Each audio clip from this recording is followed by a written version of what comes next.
बिस्मिल्लाहिर्रहमानिर्रहीम। एक new video में आपको वेलकम करती हूँ। इस्लामी और मालूमाती वीडियोस देखने के लिए सवाब की नीयत से मेरे चैनल को सब्सक्राइब कर दें और बेल के बटन को दबा दें। हज़रत मौलाना अहमद अली लाहौरी सिख घराने से थे, इस्लाम कबूल कर लिया। दारुल उलूम देवबंद में पढ़ने आ गए। ये फरमाया करते थे कि मेरे ससुर बड़े समझदार आदमी थे। उन्होंने अहमद अली को उस वक्त पहचाना जबकि अहमद अली नहीं था। हज़रत मौलाना अहमद अली लाहौरी वलायत कुबरा के मकाम के लोगों में से थे। फरमाते हैं कि मेरे ससुर को उनकी बीवी ने इतला दी कि मेरी बेटी की उम्र पूरी हो गई है, कोई मुनासिब रिश्ता हो तो उसका फ़र्ज़ निभाएं। तो मेरे ससुर पंजाब के मदारस में अपनी बेटी के लिए मुनासिब बच्चा ढूंढने के लिए निकले। मदारस में राउंड करते करते बिलाहर दारुल उलूम में पहुँचे। शेख हिंद के हसूसी दोस्त थे। उनसे मुलाकात हुई तो दौरा हदीस के तुलबा पर नज़र पड़ी और फ़ौरन उनकी नज़र मेरे ऊपर टिक गई। उन्होंने शेख हिंद से पूछा कि यह बच्चा शादीशुदा है। उन्होंने कहा नहीं, इसे कौन लड़की देगा। यहाँ कई दफ़ा पढ़ने के लिए बैठा होता है तो उसकी माँ जो सिख है वो आती है, उसे गालियाँ निकाल कर चली जाती है, चुप रहता है बेचारा। इस दरवेश को कौन बेटी देगा। उन्होंने कहा अच्छा, आप इनसे पूछें कि अगर ये तैयार हों तो मैं अपनी बेटी के साथ इनका निकाह कर दूँगा। फरमाया पूछ लेते हैं। शेख हिंद ने पूछा तो कहने लगे कि हज़रत मैं बेयारो मददगार सा बंदा हूँ, अगर कोई मुझे अपना बेटा बनाए और अपनी बेटी का रिश्ता दे तो मैं तो इस सुन्नत पर अमल कर लूँगा, और इससे ज़्यादा खुश नसीबी क्या हो सकती है। उन्होंने बता दिया। चनाचे ससुर ने कहा कल असर के बाद हम इनका निकाह पढ़ देंगे। फरमाने लगे कि मैं कमरे में आ गया। अब मैंने अपने दोस्तों को बताया कि भाई कल मेरा निकाह होना है, लिहाजा ये खबर जंगल की आग की तरह सब लड़कों में फैल गई। अब लड़के आना शुरू हो गए। जनाब कोई कुछ कह रहा है, कोई कुछ कह रहा है। एक ने कहा भाई बात यह है कि ये जो तुमने कपड़े पहने हुए हैं ये तो बहुत मैले कुचैले पुराने हैं, तुम किसी से उधार लेकर दूसरे पहन लो। मैंने कह दिया भाई बात यह है कि मैंने कभी इस किसी से उधार नहीं मांगा, जो हैं मेरे अपने हैं, मैं किसी से लेकर नहीं पहन सकता।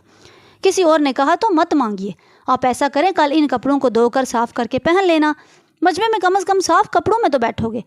फरमाने लगे मेरी बात बहती आ गई, मैंने हामी वार ली। अगले दिन सबक ख़त्म हुआ तो मैंने धोती सी बांधी और कपड़े उतारे और उनको धो डाला।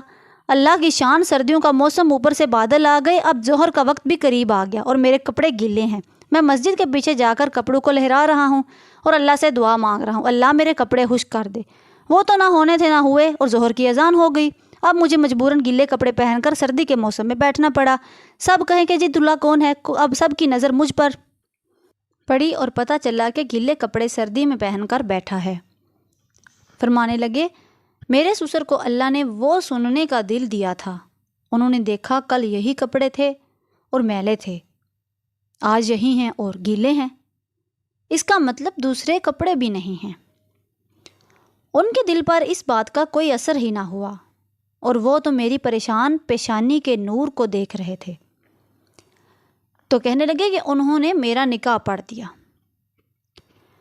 जब मैं दौरा हदीस से फारग हो गया तो मैं बीवी को रुखसत करा के घर ले आया। इब्तदाई 1-2 महीने मेरे पास रही, उनमें भी उसे फाका करना पड़ा क्योंकि मेरे पास तो कुछ होता नहीं था, जो मिलता हम दोनों खा लेते, वरना फाके से दिन गुजरते। महीने के बाद वो अपने मेके गई, जैसे बच्चियां शादी के बाद जाती हैं। तो फरमाते हैं कि जब वो अपनी माँ के घर गई तो उसकी माँ ने अपनी पूछा बेटी तूने अपने घर को कैसा पाया। फरमाने लगे इतनी तकिया नेको पाको बाज वो बच्ची थी, अपनी माँ से कहने लगी अम्मी मैं तो सुनती थी कि मर कर जन्नत में जाएंगे और मैं तो जीते जागते जन्नत में पहुँच गई हूँ। अल्लाह अकबर कबीरा, इतनी साबिरा शाकरा थी। कहने लगे बस फिर अल्लाह ताला ने मेरे घर में बरकतें देने शुरू कर दी।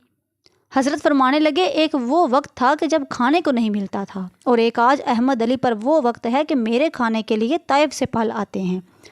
और फिर उन्होंने फरमाया कि सरगोदा के इलाके के बड़े बड़े लोग, उनकी बीवियां आज मेरे घर में आकर बरकत के लिए झाड़ू देकर जाती हैं।